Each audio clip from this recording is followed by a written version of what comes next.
اور کمرے میں بھی جہاں بچے تھے وہاں وہاں تو آگ بجھانے کا خود کار نظام تھا۔ 1 ارب 7 کروڑ کا بجٹ ہے سالانہ، وہ کہاں جاتا ہے؟ یہ بہت سے سوال پیدا ہوں گے۔ اب یہاں ایک اور بات بھی سامنے آئی ہے کہ ایئر کنڈیشنر سے آگ لگنے کا بتایا گیا، مگر اے سی تو کام ہی نہیں کر رہے تھے۔ اور دیکھ رہے یہ ہے سارا جو آپ کے سامنے میں رکھنا چاہتا ہوں۔ اچھا، جو کمیٹی ہے اس کے سربراہ کہہ رہے ہیں، تحقیقاتی کمیٹی کے وزیر جو ہیں صحت، وہ مستعفی ہو جائیں۔ ہو تو جانا چاہیے تو بہت کچھ اس ملک میں، لیکن استعفیٰ دیتا کون ہے؟ یہاں اب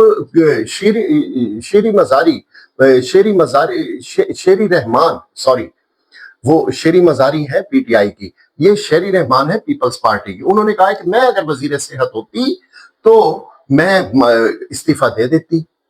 تو کیونکہ وہ اس پر سیاست کر رہی ہیں، ایک ماں ہوگی، کچھ بھی ہوگی، ایک خاتون تو ہے، وہ بھی اس پر سیاست کر رہی ہیں۔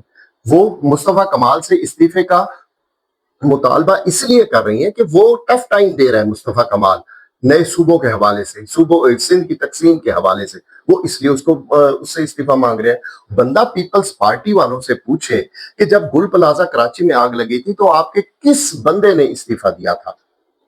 بلدیہ فیکٹری میں جب آگ لگی تھی جس میں 260 لوگ جل گئے تھے، اور وہاں ایسے بچے بھی تھے جو ماؤں کی گود میں وہ ادھر ہی روسٹ ہو گئے تھے۔ جب ان کی لاشیں، سوختہ لاشیں، جلی ہوئی لاشیں ملی تو نومولود بچے اپنے ماؤں کے سینے سے لگے ہوئے تھے۔ تو اس وقت کس نے استعفیٰ دیا تھا؟ یہ ساری سیاست ہے۔ خدارا ان پر سیاست نہ کریں، یہ وقت سیاست کا نہیں ہے۔ اب مصطفیٰ کمال صاحب نے ایک کمال کی بات کی ہے، وزیر صحت نے، انہوں نے کہا ہے کہ یہ کوئی پہلا حادثہ ہے، نہ یہ حادثہ آخری ہے، اس کے بعد بھی حادثات ہوتے رہیں گے۔ اس سے بڑی بدبختی کیا ہوگی اس ملک کی، اس قوم کی، کہ آپ کا وفاقی وزیر صحت یہ کہہ رہا ہے کہ نہ یہ پہلا حادثہ تھا نہ آخری، اب حادثات اس طرح سے ہوتے رہیں گے۔ وہ اپنا اس کڑھائی میں اپنا لوچ ڈال رہے ہیں کہ جی چھوٹے انتظامی یونٹ بنا دیں تو اس سے یہ معاملات حل ہو جائیں گے۔ اور اسلام آباد سے چھوٹا انتظامی یونٹ اور کیا ہو سکتا ہے؟ 25 کلومیٹر کے رقبے پر محیط ہے یہ شہر، اس میں بھی آپ انتظام نہیں کر سکتے تو اور کیا آپ کریں گے؟ 1987 میں یہ ہسپتال جاپان کی مدد سے بنایا تھا، انہوں نے تحفہ دیا تھا 87 میں آپ کو، یہ 86 ہے یا 87 ہے۔ اس وقت سے لے کر آج تک دوسرا اس لیول کا ہسپتال، پنز جیسا ہسپتال نہیں مہارز وجود میں آیا۔ کیوں؟ اس میں پیپلز پارٹی کی 2 حکومتیں رہیں، اس میں مسلم لیگ نون کی 3 حکومتیں رہیں، اس میں پاکستان تحریک انصاف کی ایک حکومت رہی۔ کوئی ایسا نہیں تھا جو ایک بھی ہسپتال دے سکتا۔ یہی چیز کہ اب اگر ایک چیز آپ کر لیں، یہ معاملات کیسے ٹھیک ہو سکتے ہیں؟ چلیں اس پر بات کر لیتے ہیں کہ جو ہو گیا سو ہو گیا، ان بچوں نے واپس نہیں آنا۔ اب ہونا کیا چاہیے؟ آج کے بعد اگر یہ حکومت تہیہ کر لے کہ وزیر اعظم، اس کے اہل خانہ وزیر اور MNAs, MPAs اور اس کے علاوہ بیوروکریسی وہ ساری سرکاری ہسپتالوں سے علاج کرائے گی تو کبھی کوئی کمپریسر نہیں پھٹے گا ایئر کنڈیشنر کا، کوئی ایسا کبھی ادویات کی قلت نہیں ہوگی، کوئی بھی شخص اپنی ڈیوٹی سے غفلت کا مرتکب نہیں ہوگا۔ کیوں؟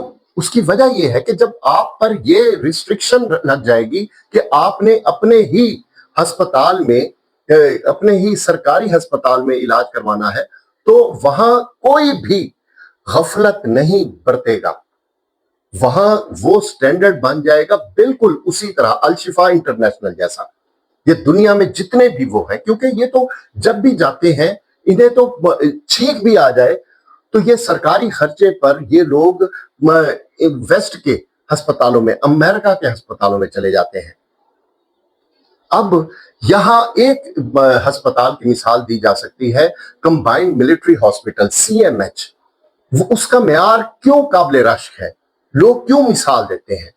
اس کی وجہ یہ ہے کہ وہ ملٹری کا ہاسپٹل ہے اور وہاں جرنیل سے لے کر جونیئر آفیسر تک وہیں علاج کرواتے ہیں، اس لیے ان کا جو سٹینڈرڈ ہے وہ عالمی معیار کے مطابق ہے۔ وہاں آپ کو اس طرح کی کوئی بھی بد انتظامی یا جسے کہتے ہیں کہ بدتمیزی، وہ آپ کو دیکھنے میں نہیں ملے گی۔ اس طرح کے حادثات وہاں پیش نہیں آتے۔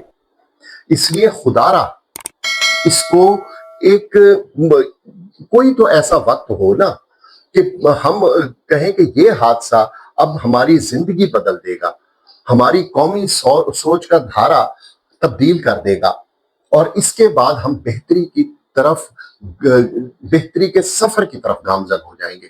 اسی حادثے کو ٹیسٹ حادثہ بنا لیں اور اس کے بعد صحیح سمت میں اپنا سفر شروع کر دیں۔